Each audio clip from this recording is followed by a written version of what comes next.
অনেকটি মাছ আইছে রে, আল্লাহ রিজিক দিছে। যাই আর একটু পরে মাছটি লই যাই। রিজিকের মালিক আল্লাহ।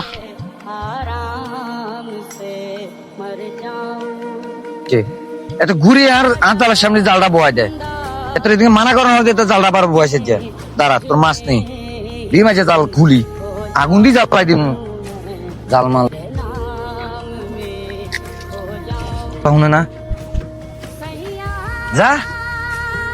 এবার তুই কেমনে মাছ খাস আমি সামু না। আর জাল ছিটছে কে?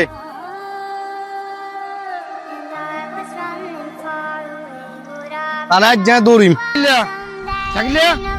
জালে দিলে এম করতেছিস কিনলে তোর এদিকে মানা করি নাই, মানা করা হতে তুই জালে কিনে ঘুরে ঘুরে লাগাইছিস কিনলে জালটা লাগাই না, তুই দেওয়া তো চোখ নাই। আপনি এই কাম করছেন আর না জাল ছিটছেন। আমি আরেকবার জায়গার জাল বয়েছি, জাল বইলে কি দইছেন আর জাল ছিটছেন কিনলে কি দো? তোর মানা করা হর এবার তুই জালটা এনে লাগাইছিস, তোর অবস্থা কিন্তু খারাপ হয়ে যাবে শাকিলে। তুই কিন্তু বেশি মার্কেটিং করতেছিস, তুই জাস্ট জালটা হিমাতত লাগাই না, তুই জালটা এনে লাগাইছিস কিনলে তুই বারবার ক্ষতিটা করতেছে তার, তুই জানি আর ক্ষতি। জাল বয়েছি আর রিজিকের টানি মানে রিজিকের টানে নিবেন, আর এরকম করতেছে।